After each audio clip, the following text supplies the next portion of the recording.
The Michigan Wolverines have blasted through the dregs of the Big Ten.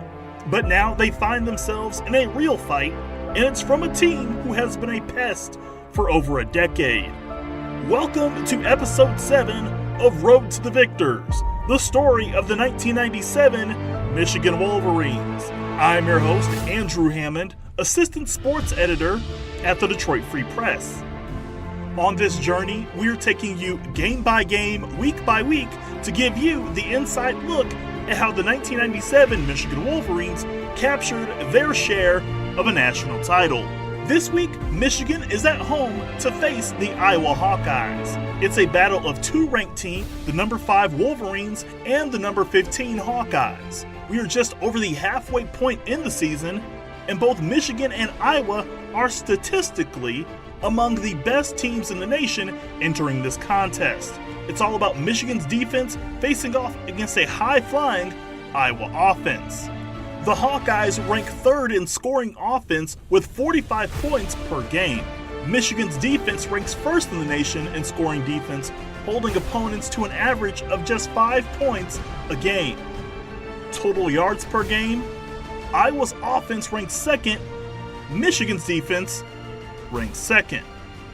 Offensive passing efficiency, Iowa ranks second, Michigan's defensive pass efficiency ranks fourth. The rushing game, Iowa's offense ranks 6th, Michigan's defense against the run, 5th. Would the matchup of Michigan's defense against Iowa's offense tell the whole story of this one? More on that later. If you want the complete story of the 1997 Michigan Wolverines, the Free Press is publishing a commemorative book. Hail Yes! The story of the 1997 Michigan Wolverines can be purchased at um.pictorial.mybook.com. If Ohio State and Michigan State are Michigan's biggest rivals, you can make a case the biggest fly in the Wolverine ointment from the 1980s into the 90s was the Iowa Hawkeyes. They became one of the first schools to break the Big Ten stranglehold that both Ohio State and Michigan held for so long. That was done under head coach Hayden Fry. Although it took a few years, Iowa's first Big Ten breakthrough came in 1981, when the Hawkeyes won a share of the Big Ten championship and went to the Rose Bowl. However, arguably the greatest moment in Fry's career came in 1985 against Michigan.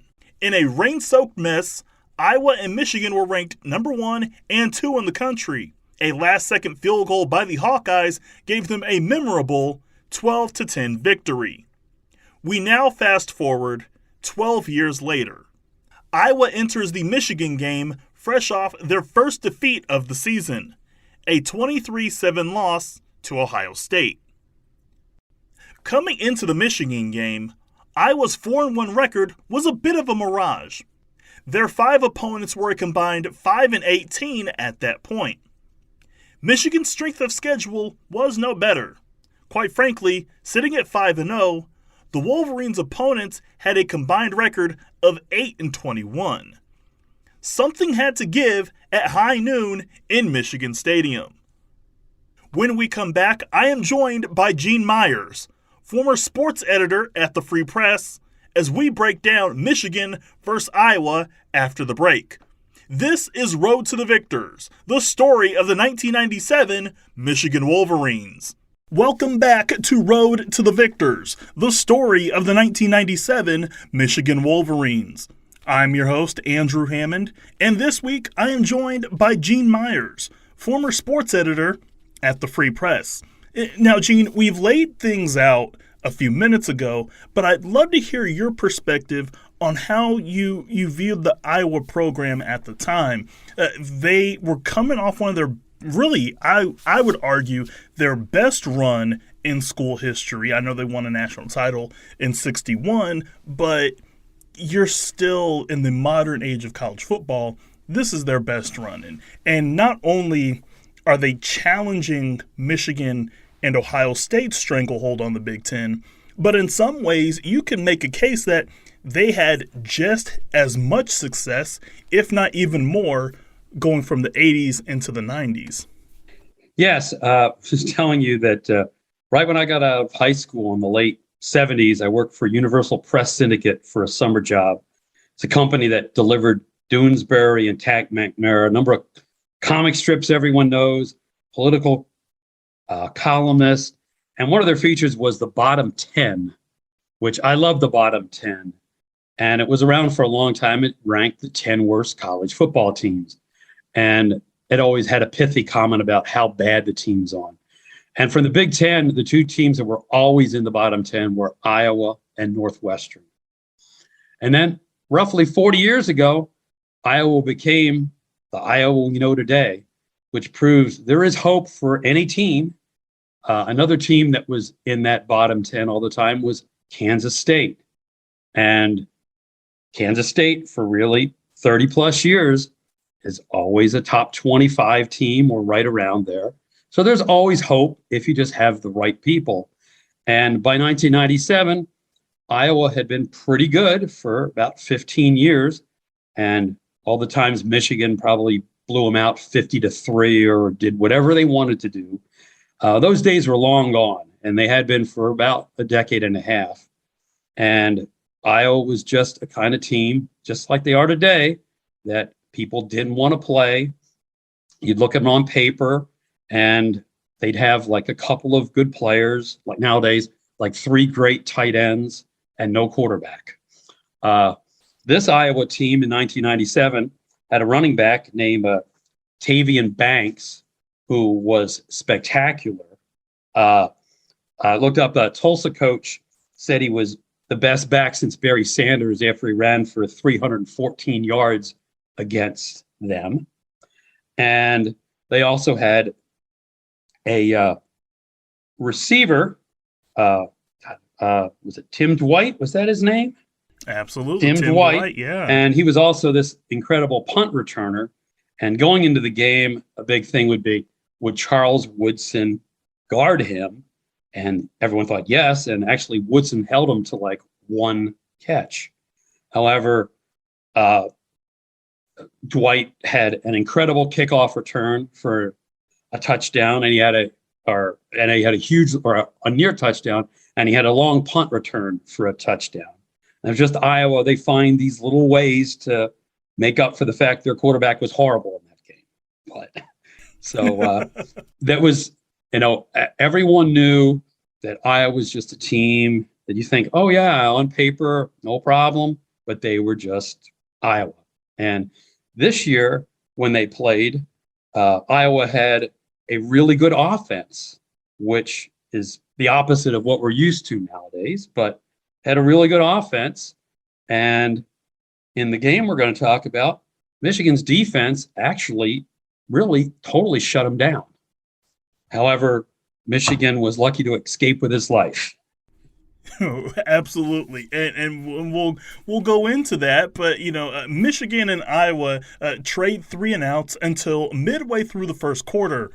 Michigan quarterback Brian Griese throws an interception, and on the ensuing drive, Iowa, they fumble the ball, giving the ball back to Michigan.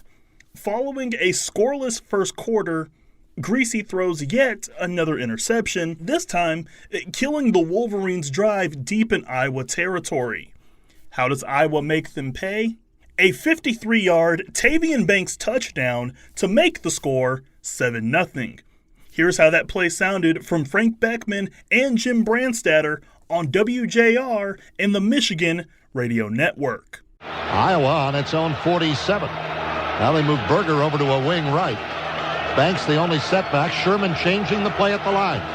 And he gives the ball to a quick hitter up the middle. Banks bursts through. Look out. He's in the 45, the 40. He's off to the races. Hendricks in pursuit. Will not catch Tavian Banks. Touchdown, Iowa. Tavian Banks goes 53 yards, and the Hawkeyes go on top 6-0 over the Wolverines. There's what happens when you turn the ball over. Michigan turned it over, and really, I think the defense gave Iowa a real lift. Michigan would tie the game with a Griese to Ty Streets touchdown, making the score 7-7. After Michigan's Marcus Wright picks off his second pass of the ballgame, Griese throws yet another interception that would lead to Iowa retaking the lead 13-7. As if the final 4 minutes of the first half couldn't end soon enough, Iowa's Tim Dwight ends the first half in crushing fashion for the Wolverines. Well, a key point right here. Josh Holtry has got to give Vincent a good snap. He's standing about 2 yards shy of the end line in the end zone. Here's the snap. Iowa does not break through, and there's a terrific punt by Vincent. This is going to drive Dwight back to his own 40. He races to his right. He's hemmed in. He cuts back to his left, setting up a block. Has running room up near midfield. Cuts back to the inside at the 45 and breaks into the clear. And Tim Dwight is going to go all the way for an Iowa touchdown on the final play of the first half. What a run by Tim Dwight. He reversed his field twice and went 60 yards for an Iowa touchdown. Wow. I'll tell you what, that's why you keep the ball away from him. This guy was hemmed in when he went to the right. He reversed his field. He got one block. Michigan over pursued, and he was able to turn it and get back behind that first wave. And once he did that, he used his speed to go the distance. A 61-yard punt return as the clock runs out ends the first half, making the score 21-7. Gene, we've talked about, the moments where Bo decided to punt to Rocket Ismail in Notre Dame, in the early 90s, or it might have been 89. But it's still one of those situations. What is Lloyd doing punting to Tim Dwight? Like, he can do this, and he does it. Yes. He was, if I remember correctly, he was an All-American that season, basically just because he was a great receiver, but his return skills. And at that point, Michigan's down, not very much. And what's the only thing that Iowa was doing? They were capitalizing on like a big run and mistakes. And the odds of Iowa driving the length of the field or doing anything crazy weren't very good. So it makes no sense why they punted to him. It was like the only way they could get hurt. And they did. And they got hurt. And that set up a halftime that was, let's just say, another turning point in the season. And I went back and looked, and Carr's comment was he gave a locker room speech. He said everything was quiet. And he just said, quote, "Is there anyone in here who doesn't think we can win?" And later, Marcus Ray said, "Didn't nobody say a word?" And at that point, they're down 14, their first big deficit. Brian Griese, who had never really been called on to win a game, is actually going to have to find a way to win this game, even though he's a large part why they have to do that, because he tried to lose it in the first half. And Carr was asked, did he consider replacing Griese at halftime, going with the veteran Scott Dreisbach? And the number 2 quarterback at the time actually was Tom Brady, but he was out with an appendix problem. So Carr's quotes were, what did he think of Griese at halftime? He said, "I wanted to kill him." And then he laughed. And then he said, "Are you crazy? Brian Griese is a guy who doesn't get rattled. I just went to him and said, Brian, this is why you're here. It's your time. It's your team. Bring them back. Just win." And Griese did what he did. He came back and he led them to victory. And the odd part is he only really completed 7 passes in the second half. He only had 6. He had like 6 or something like that in the first half. But he made big plays. He scored on a sneak. He won the game with a goal line pass to Jermaine Tooman with like 3 minutes left in the game. He just played like a leader and didn't make mistakes. And it was his first time where he really had to win the game. And again, he had to win it because he almost lost it. And he really wouldn't have to do that again until the Rose Bowl, when Michigan was playing Washington State, a better team than Iowa. And in the second half, he had to win that game, and he did. And it just shows you the amazing story of Brian Griese. Right, because at this point in the season, this is maybe the lowest point for Michigan. The defense is bending but not breaking. The special teams isn't special because remember they had a field goal blocked, and then Brian Griese he's playing like 3-day-old hot dog water. He's horrible. He's putrid. He's god awful. At that moment, looking back, are you thinking to yourself, well, here we go. Here comes the old classic mid-season choke job. Here we go. Like this is how it ends. This is here we go. The interesting thing, I remember exactly what I was doing that afternoon. I was over at Kensington Metro Park, sort of outside Brighton, and I was riding my bike and I was rollerblading, and I was listening to this game. And as the first half went on, I cannot believe they are unbeaten, number 5 in the country, and they are playing this bad. It's like, okay, this is the worst nightmare. This is going to be their midseason game that at the end of the year, as they go to play Ohio State, you go, how did they ever lose that game? And it looked like they might lose it badly. And I'm sure everyone at the stadium, just like when they fell behind at Notre Dame at halftime, were like, uh-oh. But this time, they came back and they did it just like at the Notre Dame game. They scored right away in the second half. And then soon after that, got a lead, fell behind again, because after they took the lead, Dwight had a long kickoff return that set up a field goal. And instead of having to hold on, well, they had to go win the game late in the fourth quarter, then hold on. So I think this one, every championship team has some game that is a challenge. And like we just saw, Georgia barely beat Missouri, which makes no sense. But every team has a game like that. And you wanted to hope this was Michigan's. When we come back, Michigan has to climb out of a massive hole, and I mean very massive hole, when Road to the Victors returns after this break. Welcome back to Road to the Victors, the story of the 1997 Michigan Wolverines. Michigan is down 21-7 at the half, and to break everything down with me is Gene Myers, former sports editor at the Free Press. We've talked about how everything went wrong for the Wolverines in the first half. However, things would quickly turn in the Wolverines' favor.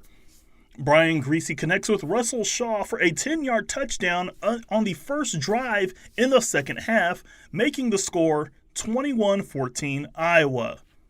After a series of stalled drives, Griese would tie the score with a 1-yard sneak across the goal line.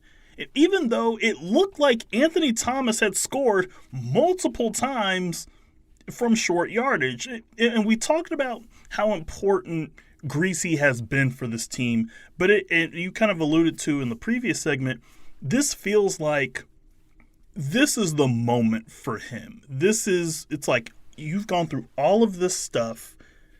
Now you're in a position to lead this team back. And it feels like it's kind of a climax for his career, not even knowing what lies ahead. Like this feels like a very important moment, not only in his football career, but life, you could argue.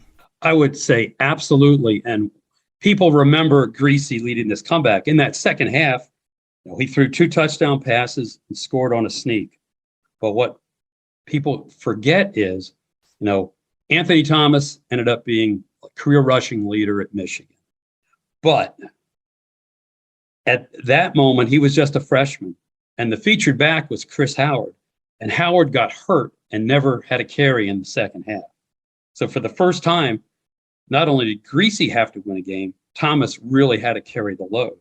Also, their star fullback, Chris Floyd, never played. He had a rib injury.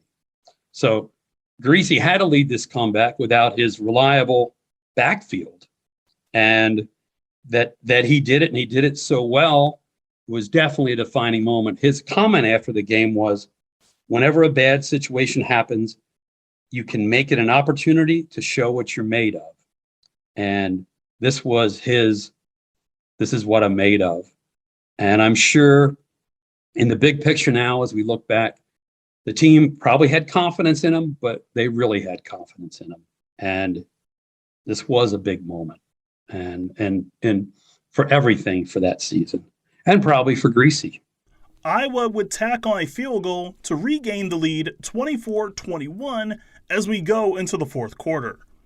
The Wolverines would take the lead for good as Griese would cap off his comeback by linking up with Jeremy Tooman for the score. And Griese huddling his offense near the 10. Here we go. Ray Jackson and Anthony Thomas in the backfield. 3 tight end look. Everybody jams in tight. Griese calling the signals. Turns, fakes to Thomas. Rolls right. Has a man in the end zone. Touchdown! Jeremy Tooman! Brian Griese, who threw 3 interceptions in the first half, has led Michigan from behind. And the Wolverines have the lead for the first time, 27-24, with 2:55 to play in the football game. And I think Jeremy Tooman has just made a case for player of the game. He made some big plays in this game, and that was a huge one, but upcoming, an even bigger extra point. Iowa had one more chance to steal a victory in Ann Arbor, but the Michigan Wolverines defense would make sure that didn't happen. Dwight split to the right. Damon Gibson to the left. Split backfield for Banks and Berger. Sherman will throw. Steele coming. He gets picked up late. On the run, the pass away. Intercepted by Sam Sword. Michigan will win the football game. Michigan survives 28-24. It's the second comeback of the season, one against a rival Notre Dame. Now they're doing it in conference play against 15th ranked Iowa.